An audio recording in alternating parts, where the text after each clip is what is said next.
பிரம்மாண்டமான இந்த செஞ்சி கோட்டையை எப்படி பாறைகளை உடைச்சி கட்டியிருப்பாங்க என்னைக்கா நீங்க யோசிச்சிருக்கீங்களா? அதுக்கு ஒரு உதாரணமா செஞ்சி கோட்டையில இருக்கு. செஞ்சி கோட்டையில ஆஞ்சநேயர் கோயில் பின்புறம் வந்து ஒரு பெரிய பாறை இருக்கு. அந்த பாறையை வந்து உடைச்சி அந்த காலத்துல வந்து கற்களை எடுத்து கோட்டை கட்டுறதுக்கு பயன்படுத்துறதுக்கு ட்ரை பண்ணியிருக்காங்க.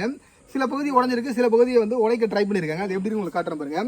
முதல்ல ஒரு பெரிய பாறை, இந்த பாறையில என்ன பண்றாங்க அப்படின்னு கேட்டீங்கன்னா துளைகள் இடுறாங்க. ஒரு வரிசையா துளைகள் இடுறாங்க வச்சுங்களா.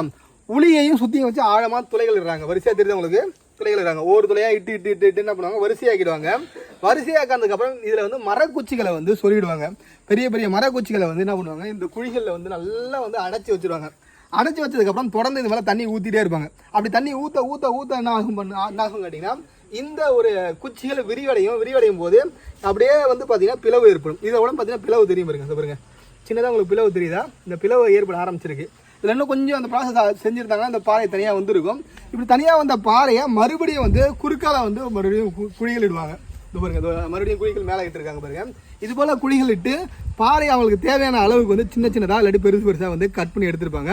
அப்படி கட் பண்ண எடுத்துகிட்டு போன அந்த கல்லை எடுத்து போயிட்டு கோட்டைகளுக்கு மது சோறவோ அல்லது வந்து வேற ஒரு கட்டிடங்களுக்கு சோறாவோ பயன்படுத்துவாங்க. அதற்கு ஒட்டுறதுக்கு வந்து ஒரு விதமான கலவையை பயன்படுத்துவாங்க. கிட்டத்தட்ட வந்து ஒரு 600, 700, 800 ஆண்டுகளாக இதுவரை ஒரு ப்ராசஸை பயன்படுத்தி தான் செஞ்சி கோட்டை அப்படின்ற ஒரு பிரம்மாண்டமான கோட்டையை கட்டியிருக்காங்க நம்மளுடைய முன்னோர்கள்.